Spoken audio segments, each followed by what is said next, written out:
and the desire of the Georgian people. Today we're launching the election compass for Georgia. It's a tool that we're very familiar with in Germany. There we call it Wahlummat. At the last national election in Germany, 20 million people used it. You just type in what your interests are, what your political preferences are, and then it will indicate to you the position of the political parties. So I think it's very important to have such a tool that every citizen can inform themselves before they go to the election. And in a democracy, it is important that every citizen goes to the election and is well informed and makes a choice about their own future. It's a superpower that the citizens of a country have in their hands. So I'm delighted to be part of this with our Georgian friends before their election. The president of Georgia was a very welcome visitor in Germany. We're happy that she took the time to speak to the president of Germany about important issues. And those are all the details that I know about her visit. To join the European Union is a voluntary thing. No one is forced to join the European Union. No one must join the European Union. Georgia applied to the European Union, and you are very welcome to join. If you turn away, then you turn away, then you won't be a member. Gamarjoba, today we are participating in the launch of so-called electoral compass. This is a non-partisan web-based tool developed by several Georgian civil society organizations with the support of international partners in order to help Georgian voters to make an informed choice what party to support during the upcoming elections. I'm really happy that as European Union we have been supporting this project, again, non-partisan, web-based tool to help to understand better what party stands for what issues. I once again call on all Georgians to go and vote. Upcoming elections will be absolutely essential in determining the future of your country. It is for you, Georgian voters, to decide what party you will support, but it is for me to tell you, please go and vote. Your vote really, really matters. Action is absolutely what is necessary. I sincerely hope that the turnout during the upcoming elections on the 26th of October will be historic high, and you collectively will decide the future of your country. European Union is not part of the electoral process in Georgia. We are not running to be elected or re-elected. These are political parties, Georgian political parties, that are competing with each other, and it will be for them to decide, based on the outcome of the elections, what government will be formed. On my side, as representative of the European Union in Georgia, let me once again call on all Georgians to go and vote. This is your constitutional right, but this is also your civic duty. Please go and vote. Your vote really matters. You will decide what country, Georgia, will be your future. The future of Sakartvelo is in your hands. With a breaking heart, I have to again tell you that 27 European leaders have decided in June, so several months ago, to stop Georgia's EU accession process in reaction to several difficult and troublesome developments that have happened here. I sincerely hope that after the elections, whoever will win the elections we will very swiftly work together with the newly elected government of Georgia in order to restart Georgia's accession process. Unfortunately, in the last several months, a lot of time has been wasted. The accession process has been stopped. This is happening in the context of other countries, including Ukraine and Moldova, going fast forward on the EU integration path.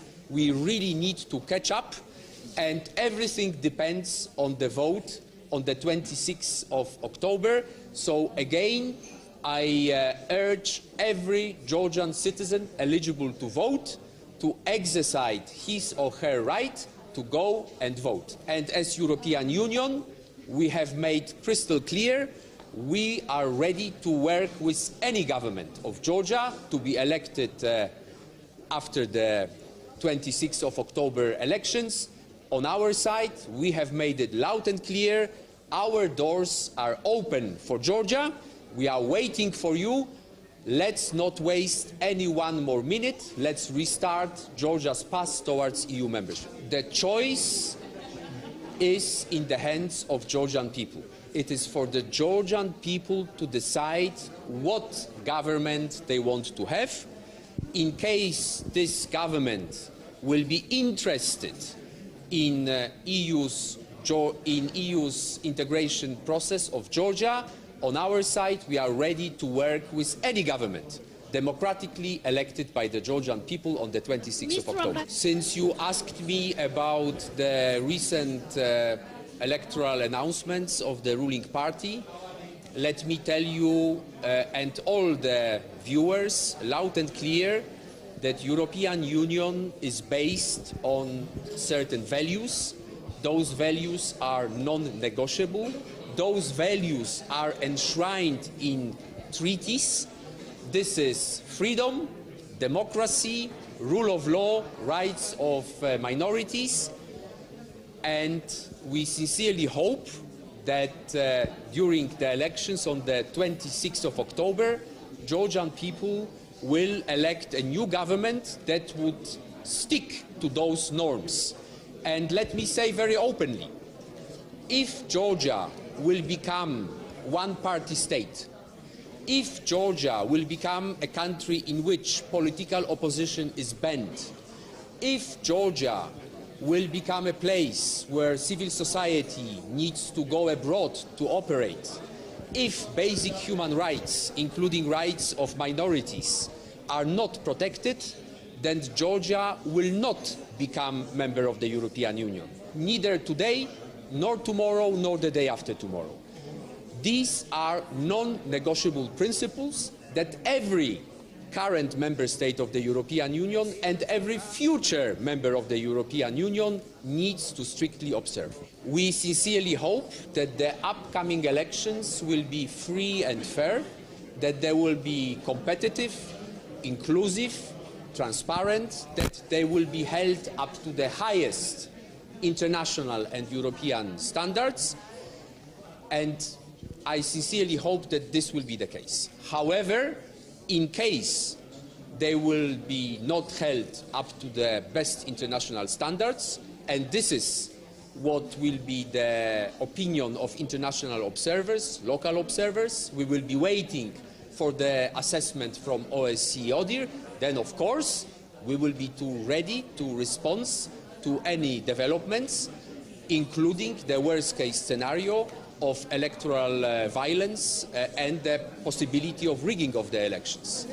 This is what we have experienced in case of Belarus, and I sincerely hope that we will never experience this in case of Georgia. On the 26th of October, Georgians will have a possibility to express their opinion.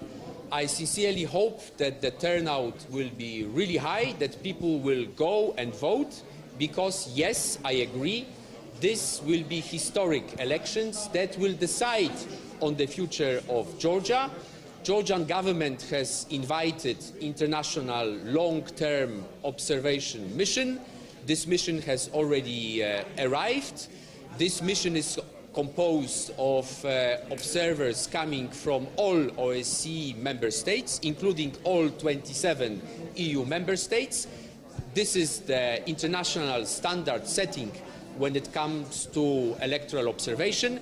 We will be waiting for the assessment of OSCE ODIHR electoral mission, and they will tell us if the elections were free and fair. We sincerely hope that this will be the case. I have been living in Georgia for the last 2 years. Like many foreigners, I fall in love with Georgia. This is a great country, a country that is rightfully proud of its traditions, of its strive for freedom, a country famous of its hospitality and tolerance. I would simply say, let Georgia be Georgia. Please go and vote and choose the future that you want. The choice is yours, and we as the European Union will respect whatever choice in a democratic way will be made by Georgian people.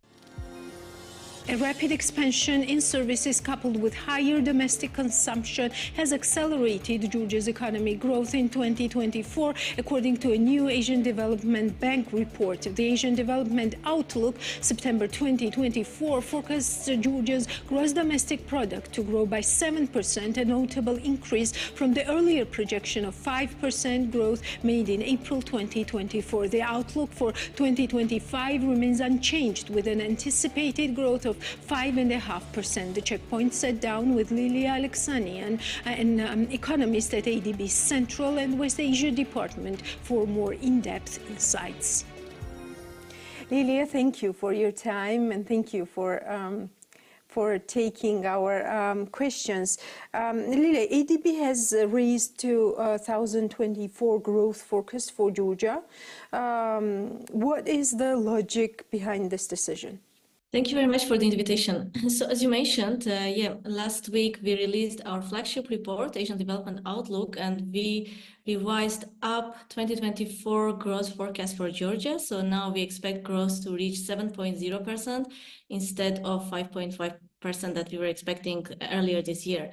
So the main reason behind this is that economic activity has been quite strong in the first half of the year, exceeding expectations, not only for ADB, but also other partners were not expecting this strong growth for Georgia. So we saw GDP growth reaching 9.0% in the first half of 2024, compared to 8.2% last year during the same period. So these are quite good signals of strong economic growth for this year, although we expect that in the second half of the year, so the growth will slightly moderate, so will be lower compared to the first half of the year, but overall annual growth will remain quite robust. And this robust, strong economic growth was mainly driven, as you know, by domestic demand, consumption, mostly in a low inflationary environment, increased bank lending, but also raising wages. So purchasing power of the population increased. So consumption has been driving growth in the first half of the year. And that is also reflected what we see in the services growth. It reached 11.3% growth in the first half of the year. So the main logic behind is very strong domestic demand that we observed in the first half of the year, and that was the main reason we revised up our forecast for this year. Lilia, what do you see? What trend do you see in remittances to Georgia? What weight does it have in economic growth of Georgia? You mainly mentioned the domestic demand, but what about the remittances? Yeah, that's a very good question, because as you know, in the past few years, especially last year, economic growth was fueled, especially private consumption was fueled by strong money transfers from foreign countries, mostly from bringing for migrant inflows and migrant transfers. So the difficult part is that the definition, we call it remittances. So it's not really remittances. So it's a broad concept of money transfer, which means migrant inflows coming to Georgia, they bring money with them. So it fuels private consumption, it fuels domestic demand. So that was one of the main drivers in the past year. What we see now is these huge inflows of money transfers is normalizing. So this was an exceptional spike. We correlated with the high inflow of migrants into Georgia, but then we see this normalization. But we also see, and that's based on the central bank data, that the source of money transfers is diversifying. So we see more and more money transfer from other countries than Russia. So it's a kind of interesting developments, because the landscape of money transfers is changing, and also some migrants who migrated to Russia, they are now changing their status, so becoming residents. So it's difficult to call it remittances when the person is residing in the country. So all these changes is making quite difficult to monitor the situation, but what we are expecting and what's happening is normalization of these high inflows. In general, how sustainable is Georgia's economic growth? Because you remember how after COVID, and also when the war started, these projections were quite hard to make, right? Almost all the development partners of Georgia were projecting that this war would have almost a devastating impact on Georgia's economy, while everything turned like upside down, right? It was vice versa. These effects, migration effects or whatever effects, working as a booster for Georgia's economic growth, they were also projected that they would fade away quite sooner, right? But you also mentioned that this impact is still there, and Georgia has high economic growth. So how sustainable is that growth? What is ADB's finding in that direction? You're right. In the last 3 years, if we look at the average growth of the last 3 years in Georgia, that was it reached 9.7%. This is one of the highest rates in the Caucasus Central Asia region. And we, again, as I mentioned, we expect that growth will remain robust this year as well. So, and again, it's difficult for forecasters to understand how long these high growth rates will remain. So how sustainable are drivers of economic growth, as you mentioned. And but at the same time, as you see in our forecast for the next year, we are expecting a slight slowing down, moderation of growth, reaching close to 5.5%. So what we think is that downside risks are quite high to the outlook. It includes both domestic but also external geopolitical risks that can at any moment exacerbate exchange rate pressures. It can hit supply chains. Transportation costs can go high. And at the end of the day, it can create high inflationary pressures for Georgia's economy. And it will make the task of the central bank quite difficult to ease monetary policy further. So this is why these downside risks are quite important and sizable, although the growth rate is quite high, but at any moment this risk can materialize and impact growth prospects for Georgia.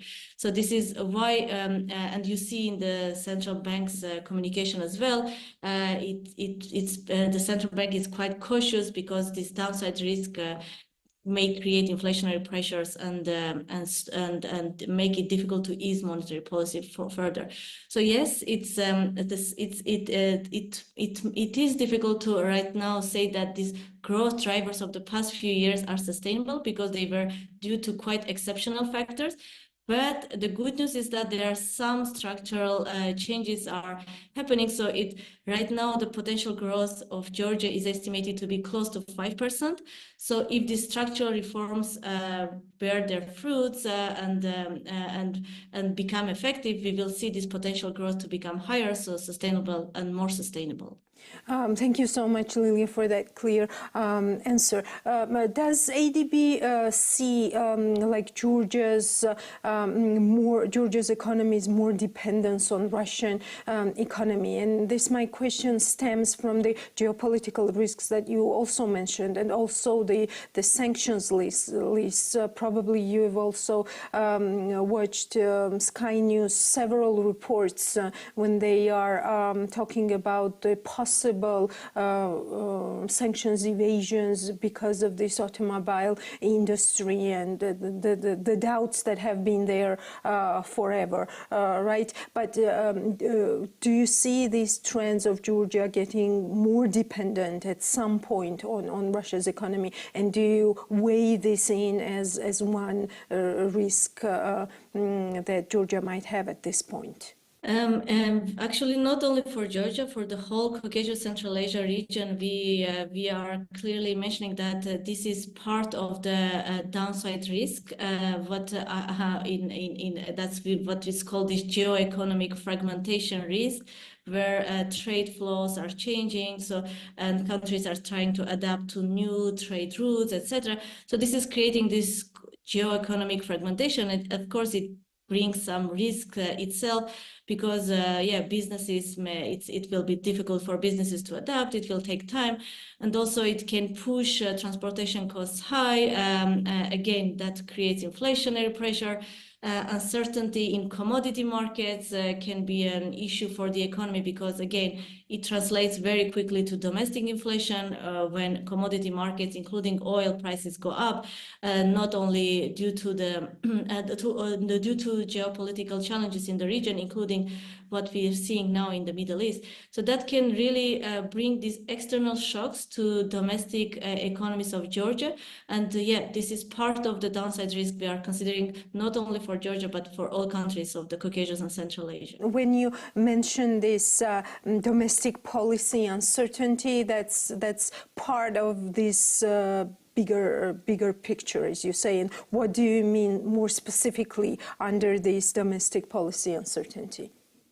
First of all, that's we think that as I mentioned in the beginning, there were quite important external inflows into the country, and including migrant, FX, tourism, and any reversal of that can impact domestic policy. So this is a source of uncertainty for the Georgian economy. But also, as you know, in the experience of other countries also show that when there are electoral cycles, it creates kind of loss of reform momentum. So that also could create kind of domestic uncertainty in the country and impact investment, business decision, etc. So this is the two sources of domestic policy uncertainty that we consider for the outlook. Would you say that this IMF standby program, if active, could have mitigated a little bit of those risks that you are looking at as ADB? Yeah, I think we can say that, because as you see, all risks, most of the risk for the Georgian economy comes from external shocks. So which means to make Georgia's economy resilient and sustainable, the country should strengthen its resilience to mostly these external shocks. So it means creating implementing prudent macroeconomic policies, but also macroeconomic stability, replenished fiscal and reserves of FX reserves, buffers can also mitigate those external shocks. But that's really in the short term, medium term. In the long term, of course, to become more resilient, the country needs long-standing structural reforms, but also capitalize on new economic opportunities, including the accession to the European Union. It also means diversifying the economy. For example, you mentioned this trade diversification, regional connectivities is a big opportunity to create this resilience to external shocks that are the main threats, I would say, to the economic growth. Thank you so much for mentioning structural reforms. I would like to ask you a little bit more in detail towards the end, so that we will show what kind of perspective Georgia might have with these structural reforms to build up this resilience that you rightfully mentioned. You also And ADB also considers elections as a factor for almost like many countries in the region, including U.S., Pakistan. What are some of the findings there for Georgia? Because Georgia is also in less than a month is facing quite big and important elections. Yeah, that's Georgia is definitely, as all developing countries, also emerging economies, they are all exposed to this normalization of the U.S. monetary policy, because that means a higher risk of capital outflows from developing countries, including Georgia. And it means leading, again, increased inflationary pressures through exchange rate, but also through expectations channels. So it is a risk for all Asia Pacific. Our Asian Development Outlook report has a dedicated chapter analysis on how this US monetary policy normalization can spill over to the domestic economies in the region. And yeah, that's one of the global shocks that we should monitor in the coming years. Maybe, starting 2025. And this is also one of the reasons we are quite cautious about our forecast for the next year, because these high global risks from external side are quite significant for Georgia. Any change in external demand will reflect in exports. Any change in capital outflows will be reflected in Georgian economy. So this is something to monitor for the next few months and to see if we need to adjust our growth forecast for the next year. What about the domestic business and investment environment? Because these elections might have some spillover effects on that, and it already has that spillover effects on that. Do you evaluate it, how sound this business and investment climate in Georgia might be during and after elections? And is it a factor that is considered, especially when driving FDI and these inflows that might not have only this spillover effects from the war, but also like the sustainable inflows of FDI into the country? As in any country, election cycle really means uncertainty, and that's what we observe in all countries. So as I said, this is part of this domestic policy uncertainty risk that we consider for our outlook and for the forecast. And that creates uncertainty for businesses, investment, households as well, to understand how the reform progress will continue before and after the elections. And that's part of the uncertainty. It has impact on, it may have impact if this risk materialize, they may have impact on growth prospects. But at this stage, as I mentioned, the 2024 growth prospects are quite high. So we don't see any risks regarding policy uncertainty to materialize, because bank lending is still strong. It boosts also domestic investment. We don't see any major impact so far in data that is available. Also, probably, I would argue that you had much more factors to consider while measuring the outlook, Georgia's economic growth outlook, especially for 2025 and onwards. Have you considered this possible, the possibility of sanctioning Georgia's high officials, or something like these threats that are coming from Georgia's tensions between among its strategic partners? Is it a factor in any way that is also weighing in as a risk in this outlook? As I mentioned, we consider the broader context of geopolitical risks. So this is, it includes any changes in geopolitical landscape that can impact trade flows, financial flows, migrant flows, tourist flows. Any change that's happening regionally and globally can be reflected in Georgia's economy, because as I mentioned, this is the economy is quite exposed to this risk. And what we consider is that we take it into account as downside risk that at any moment can materialize. But of course, we are monitoring. So far, we don't see those risks to materialize. But this is part of the cautious approach in our forecast that although growth is quite strong, downside risk remains sizable. This is why we remain quite cautious about our forecast. Okay, and also about the structural reforms, and I know you don't have much time, so structural reforms, what do you see as like the priorities in those structural reforms, and do you see those 9 preconditions that the EU had for Georgia on its way to the EU membership as some kind of a roadmap that Georgia could stick to in order to build up this resilience and sustainability that we have been considering here during our interview? Yeah, well, in this ADO report, we are mostly focusing on short-term impacts, but structural reforms are mostly for the long-term horizons and perspectives. We do mention that, yeah, the structural reform momentum is there, and it is needed for stronger and more inclusive, job-rich economy.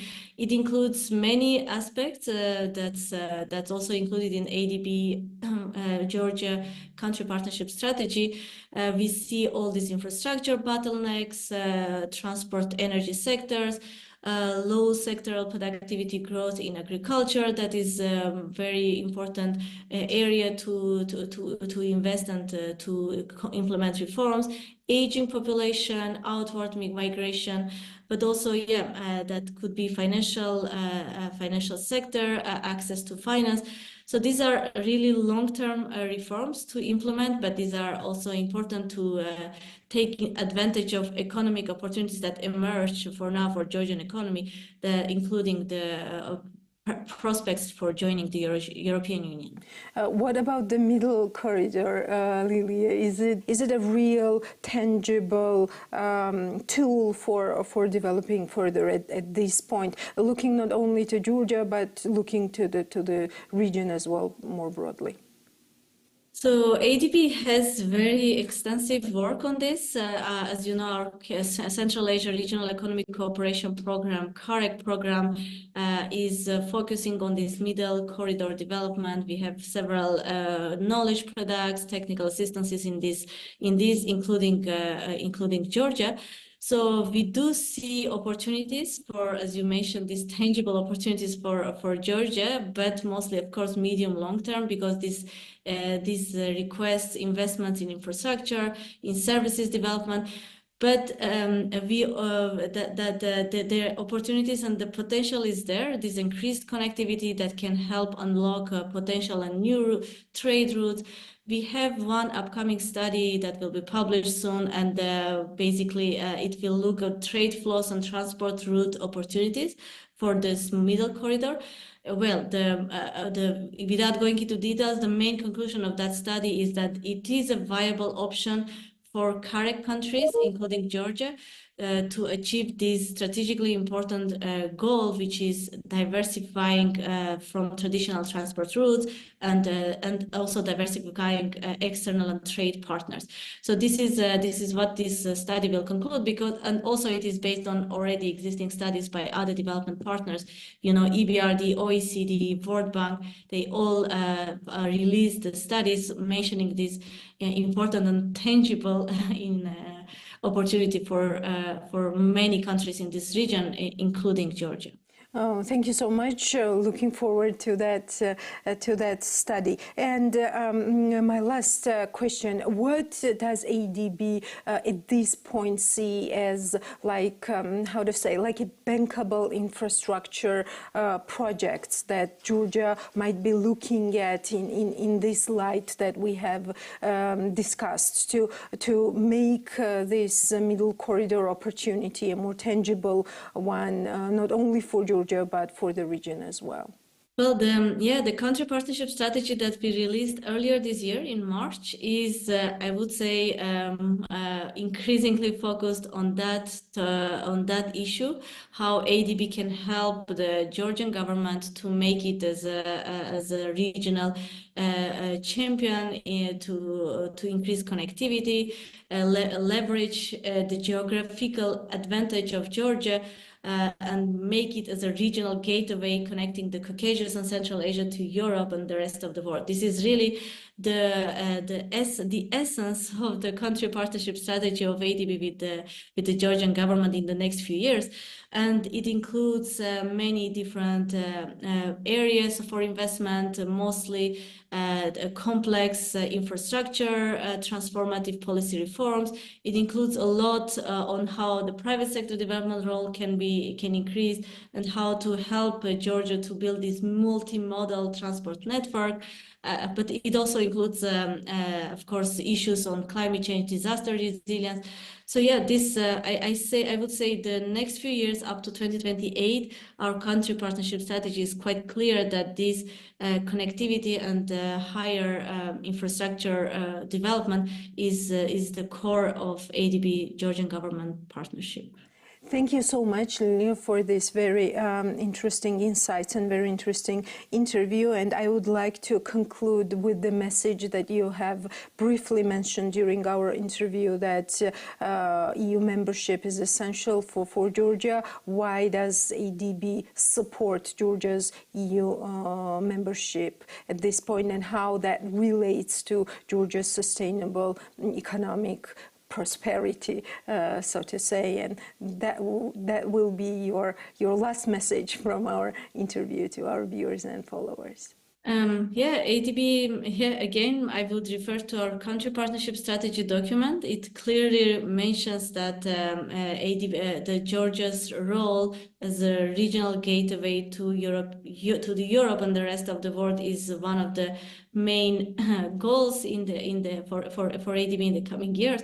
And that includes also all opportunities emerging, how to diversify transit, trade routes, partners, etc. So these are all bases and important opportunities to support long-term inclusive and resilient growth for Georgia. Thank you so much. Thank you for your time, and thank you for taking our question once again.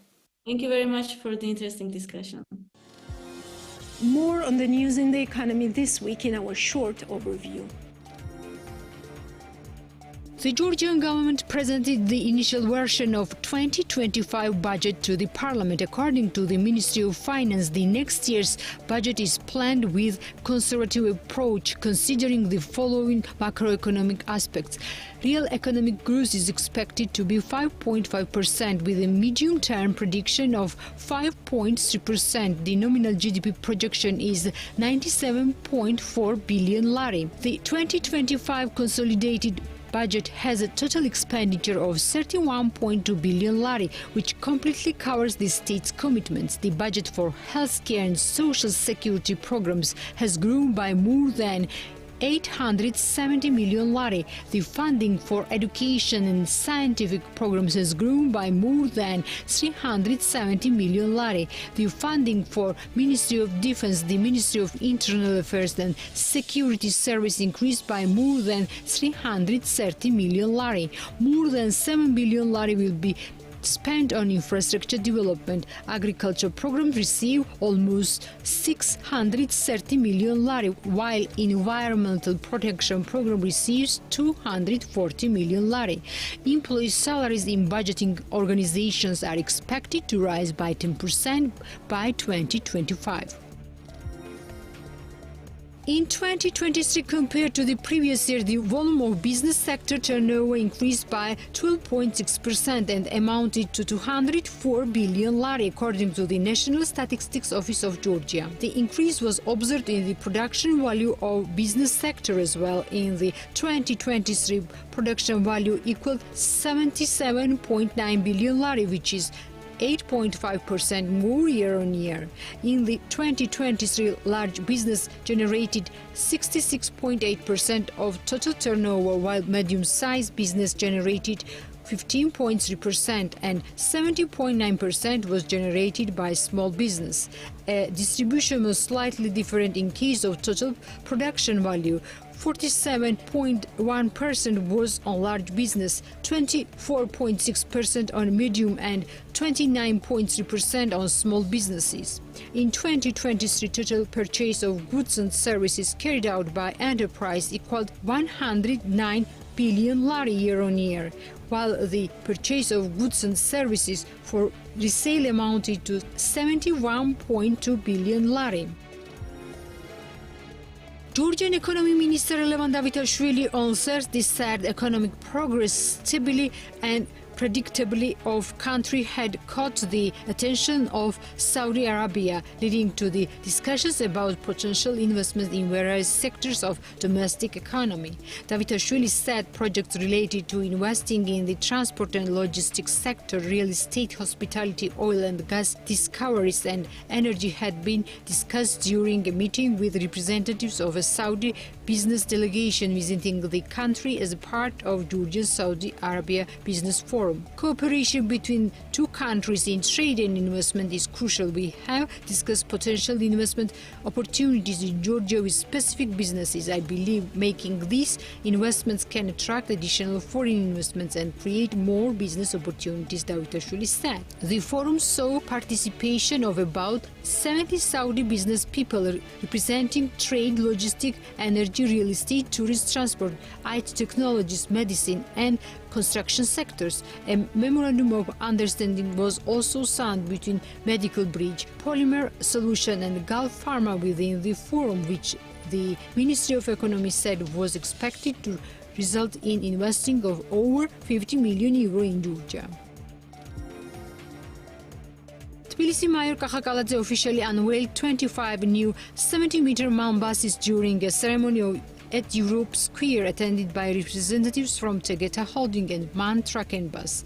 The initiative is part of city's ongoing transportation policy aimed at completely modernizing its bus fleet and enhancing public transportation services. Mayor Kakakaladze highlighted the significance of this project, announcing that Tbilisi will ultimately acquire a total of 100 of these 80-meter buses, all equipped with advanced safety systems, which will be progressively developed on various routes throughout the city. Plans are also in place to expand the fleet by an additional 100 buses, reaching a total of 200 units by the end of next year.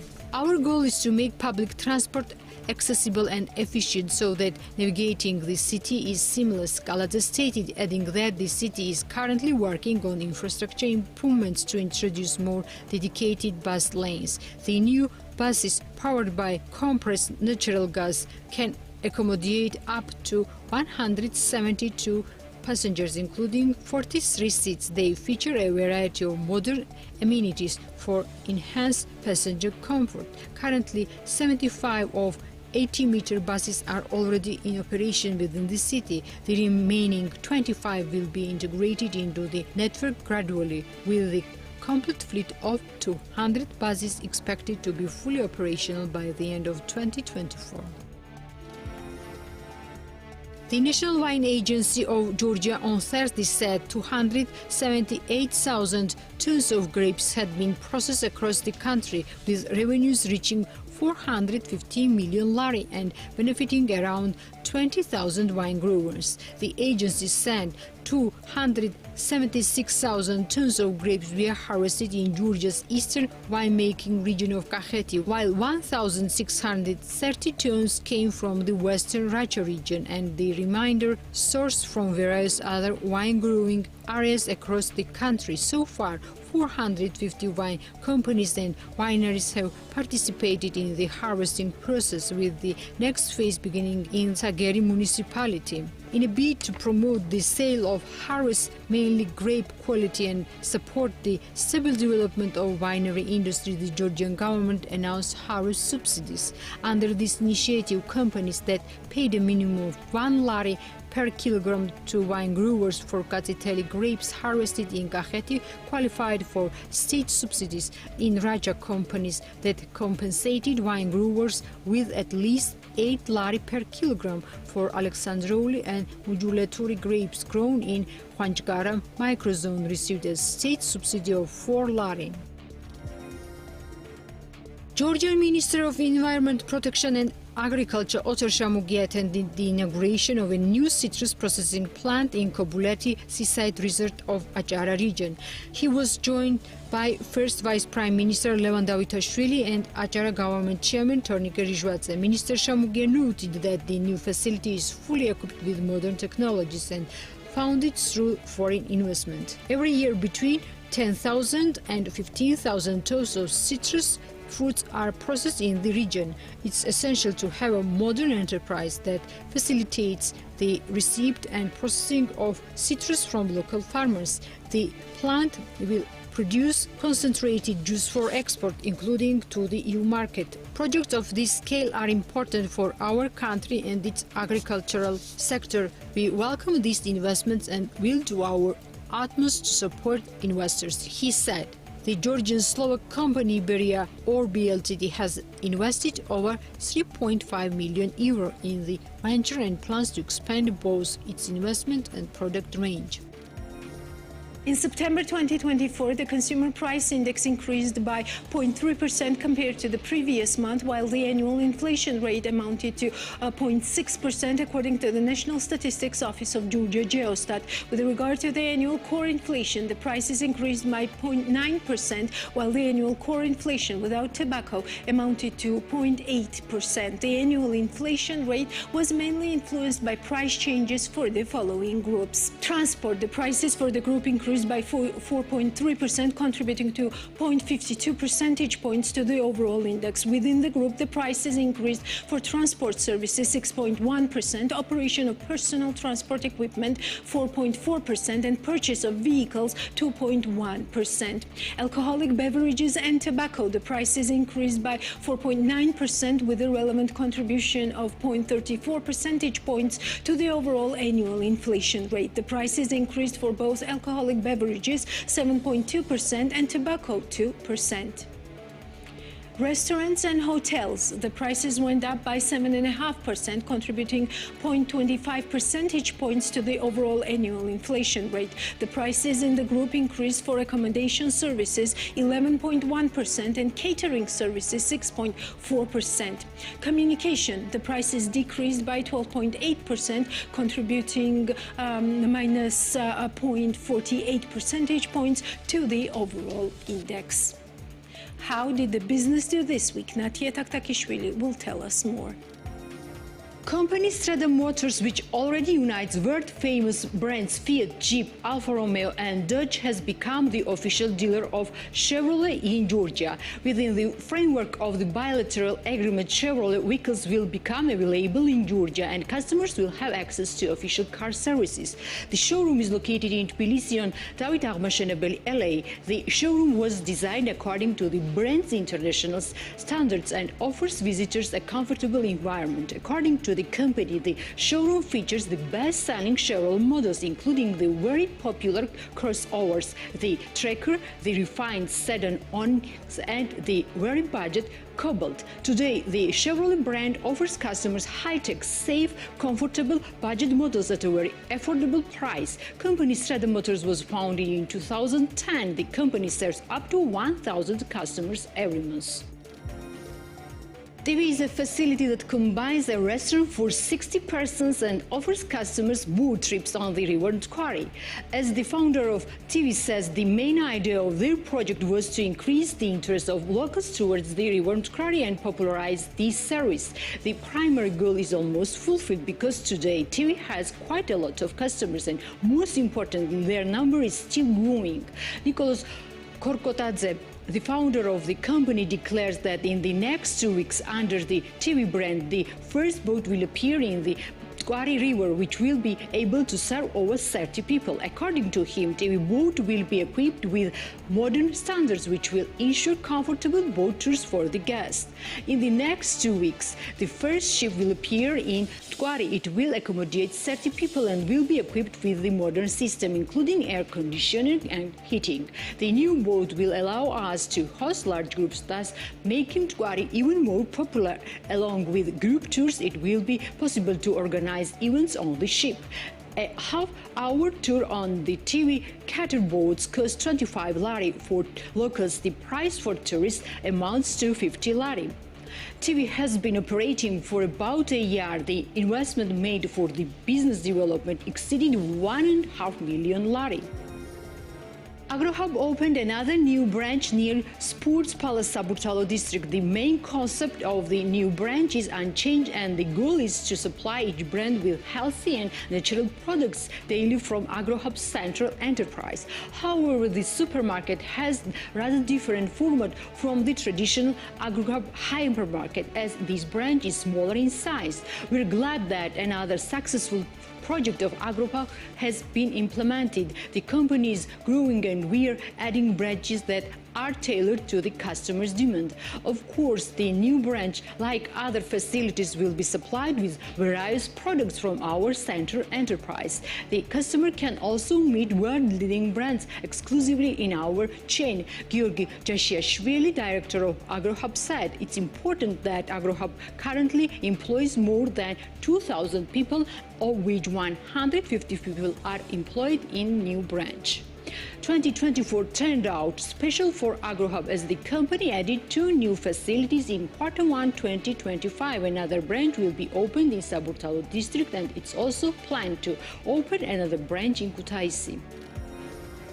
Luca Polare opened another new branch in Baku last week and currently operates 6 branches in Azerbaijan. The company invested $50,000 to open a new branch. In the current year, we opened several branches of different formats in Baku, including in the leading shopping malls and at the seaside resort Sea Breeze. This year, we still have another news in Baku, which we will announce soon, said the general director of the company, Tinati Gobejishvili. The brand went beyond the borders of Georgia in the summer of 2023 and opened its first branch in August in Baku. The branches and production in Azerbaijan are fully managed by Georgian management.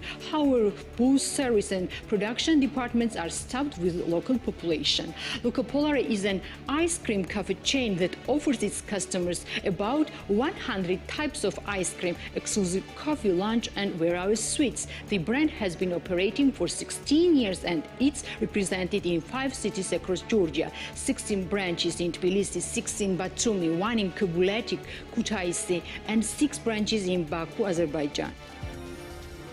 KFC Georgia continues to expand its restaurant chain. The company opened its new facility on Natakhtari Highway. The new branch of KFC is designed for up to 100 guests. Takeaway service is also available at the restaurant. The restaurant of KFC fully comply with European and international standards. KFC restaurant chain has been operating in Georgia since 2014. The company continues to expand and create additional jobs every year. KFC is an American fast food restaurant chain which is famous for its legendary secret recipe for cooking chicken. It was founded in 1930 in the USA. The brand soon became popular and not only in America but all over the world. Eric Loladze, founder of Loladze Family Winery, told BMDG that it's planned to add 2 types of sparkling wine to its production range from the new year. According to him, the work on sparkling wine is in active mode and one of them will be pink sparkling wine. We are planning to put this sparkling wine on sale for the new year. We will probably have 2 types of sparkling wine, of which one will be a pink sparkling wine, while the second sparkling wine is being processed and due to the technical delays it may take some time. We plan to export our products to Australia from August, where we have signed 300 bottles. All the bureaucracy is solved from our side. The company itself has logistical details to solve. Our wine is sold in Germany, currently are looking for new markets because our production capacity is not high, and at this stage the local market fully absorbs our resources. Loladze notes, according to the founder of Loladze Family Winery, the company added 2 new facilities this year, namely 1 store and 1 restaurant. In addition, Loladze also talks about the harvest and notes that this year, compared to the other years, there is no shortage of grapes, and it can be said that there is surplus harvest. Natalia Partshaladze, the founder of Georgian tea brand Kona, enjoys the tea plantation rehabilitation program and notes that the production of high-quality raw materials in the country is increasing year on year, but the market demand is not high. The founder of Kona declares that it's difficult to sell Georgian tea in the local market, including chain markets. According to her, the reputation of Georgian tea has disappeared and the market is saturated with imported products. So before exporting, companies should take care of increasing awareness within the country. Tea production volume has increased with the state efforts, but the sales did not. Therefore, I think that we start exporting, we should increase the awareness of Georgian tea in our own country. Georgian tea did not have a good reputation, even though we produced quality tea during Soviet Union, which went to the high-ranking officials, and they were not interested in the quality of mass production. That's why we should start a new history of Georgian tea and not continue the old one, says the founder of Kona. Partshaladze also talks about the approach of HoReCa sector, noting that they don't have locally produced tea into the chain. According to her, all restaurants offer their goods greenfield tea instead of Georgian one. According to Georgia, tea exports from Georgia have increased. In 8 months 2024, Georgia exported 800 tons of tea worth $1.1 million USD. Erekle Loladze, the founder of Mouse Melters, a local chocolate manufacturer, told BMDG that cocoa price increased by 50% for the company compared to the previous year due to the shortage in the market. According to him, the company imports cocoa from Belgium. There were some challenges in our direction of purchasing cocoa because the purchase prices increased by 30% compared to the previous year. Price surge made up 100% compared to 2019. At this stage, due to the fact that we had reserves, we have maintained the prices. However, in the next 2 months, we might have some changes in the direction of prices. We make exports from Belgium. Probably from the beginning of next year, the prices of raw materials may return to the same level and decrease, Loladze said.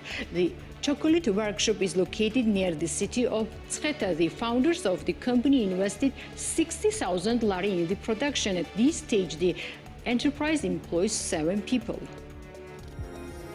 And that's all for today. We will meet next Sunday, 11 a.m. Sharp. But before that, please follow us on BM.G for more news and insights on business and economics in Georgia, in the region, and beyond.